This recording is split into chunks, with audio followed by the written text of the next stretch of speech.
What is going on, 10 Scale Squad? Today, we're going to talk about drifting.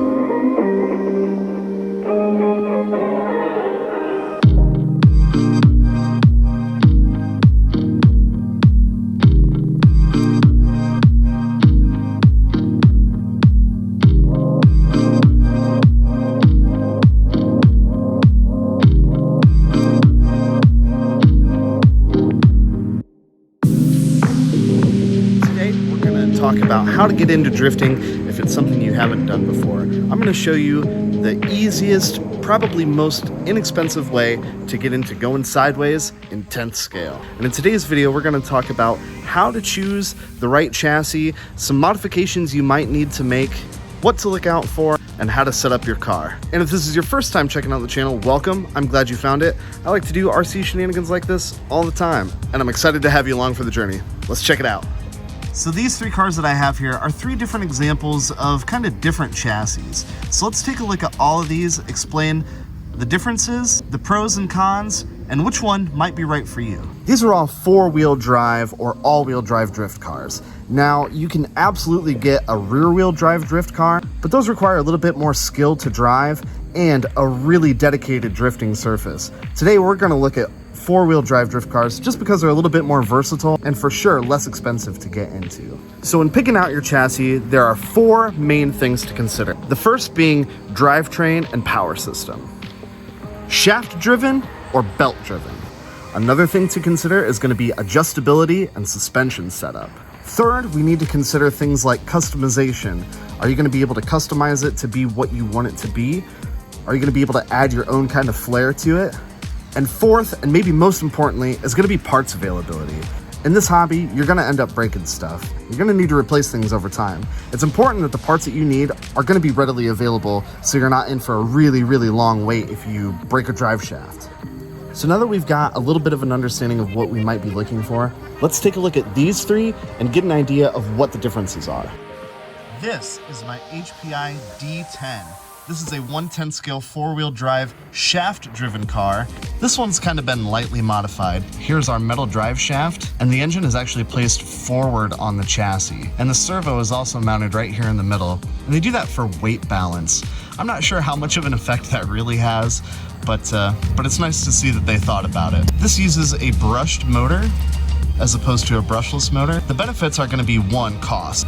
A brush setup is much cheaper to get into and maintain versus a brushless system. A brush motor is also going to give you a lot more torque and a little bit smoother power band, especially at lower throttle. And when you're drifting, you're going to be around half to 75% throttle for most of the time. So if you're just getting into drifting, don't be scared away by a brushed motor. I actually prefer them. This is my Redcat Thunder Drift. I've had this one for quite a while, and I've done a bunch of modifications to it. So we've got a belt that goes to the rear diff and a belt that goes to the front diff. And you can see this one has a brushless motor, and it actually sits in here perpendicular to the chassis. So the motor turns the same direction as the wheels, which definitely makes things a lot smoother. And similar to the HPI, you can see that our servo is mounted pretty far back here for better weight distribution. And this is the brand new Kyosho Phaser Mark II Mercedes-Benz AMG GT3. The Phaser Mark II has been out for quite a while, and it's a really versatile platform. But this specific body is actually brand new. Now this is more of a traditional 1/10 scale touring car. You can see that we have a brushed motor again with our electronic speed controller here and our steering servo mounted pretty far forward, at least in relation to the other ones. This one has rubber tires, so grip tire for like road racing, and everything in there is pretty much plastic. It's got open differentials, front and rear, and it's got a really scale look to it. I like this car a lot. So I would recommend getting a chassis that has a brush system in it because it's going to be a lot smoother and more responsive, especially if you're just learning to drift. Because remember, you're not going to be going flat out all the time. That throttle is going to live in the 50 to 75% range. And for drifting, you don't need a lot of speed, but you definitely want enough torque to keep those wheels spinning. And while a belt-driven system is definitely going to be a lot smoother, there's nothing wrong with a shaft-driven drift car either. Which brings us to the second part, suspension and tuning. So both these cars have oil-filled shocks, which is good because if you're drifting out like on a parking lot or something and you're dealing with stones, you want a nice smooth suspension to be able to soak up the bumps and the cracks in the pavement, rather than just like a coil with no oil in it, which is going to be real bouncy and it's going to cause you to lose traction. So the suspension on the Red Cat is actually fully adjustable. We can control our spring rate on each corner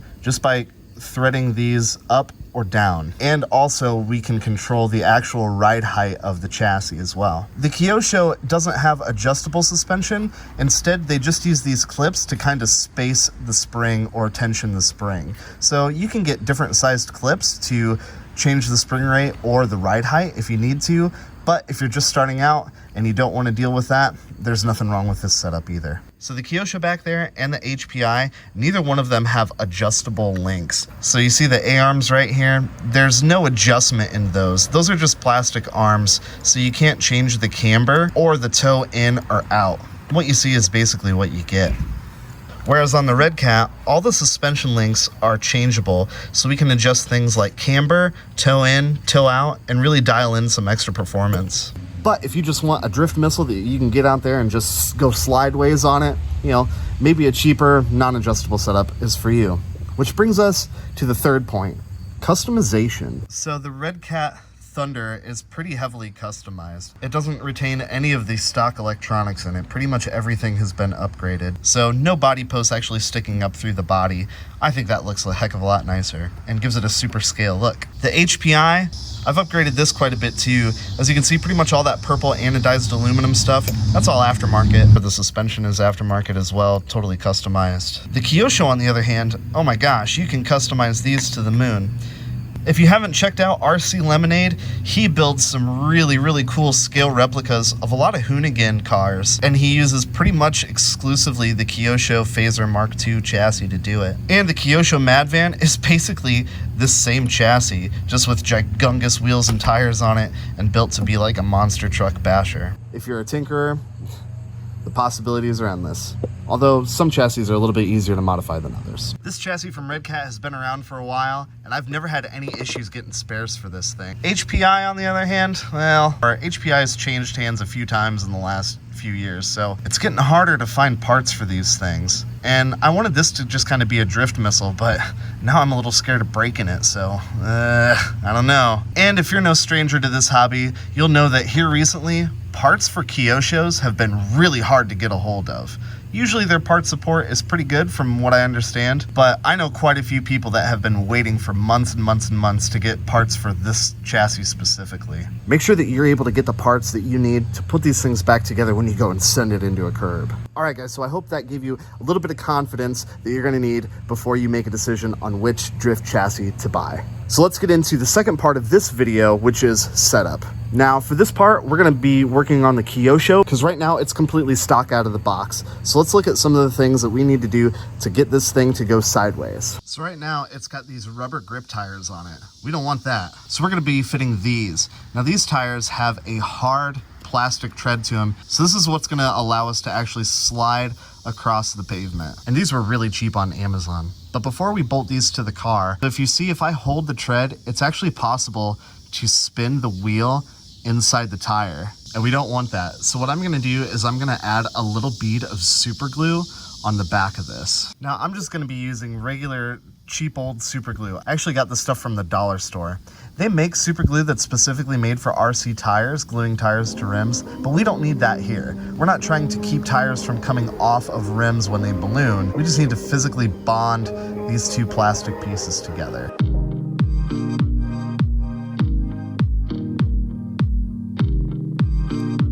I'm going to replace this plastic drive shaft with an upgraded aluminum one. Any flex that we can take out of the drive line is going to increase the actual drivability and performance of the car.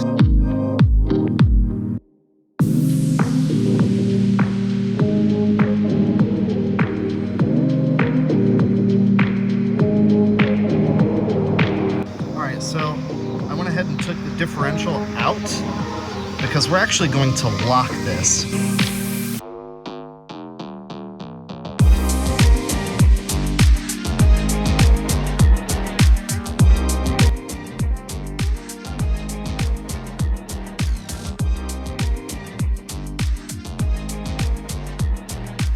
So there is quite a bit of grease in there, and that's actually a good sign. So what we're going to do now is get as much grease out of this diff as we can, and then we're gonna fill it with this stuff, shoe goo. I use it a lot in the RC hobby. It's a really, really good hold. It's somewhat flexible, and you can remove it if you need to.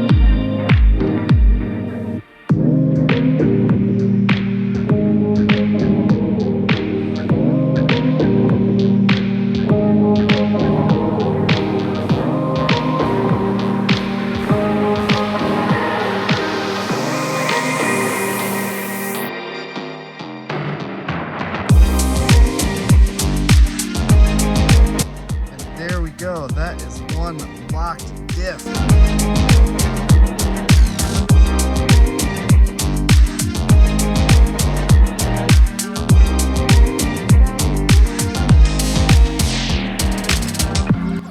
Boom. So now you can see we've got a locked diff and we've got our metal drive shaft. Now let's get these drift wheels and tires on there, and I think she'll be ready.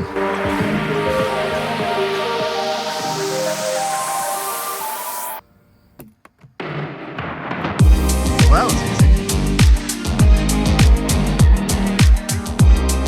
And boom, there it is, guys. We got our drift wheels and tires on there. We got a new aluminum drive shaft, and we locked that rear diff. So this thing, I think, is gonna be a slideways machine. That's gonna do it for this one, guys. Let me know down in the comments, what do you think? Do you wanna build your own drift missile? What chassis are you gonna use? Is this something you wanna get into? And if it is, make sure you stick around for part 2, where we take this thing out and actually get it sideways. That's gonna be a good one, guys. All right, until next time, peace.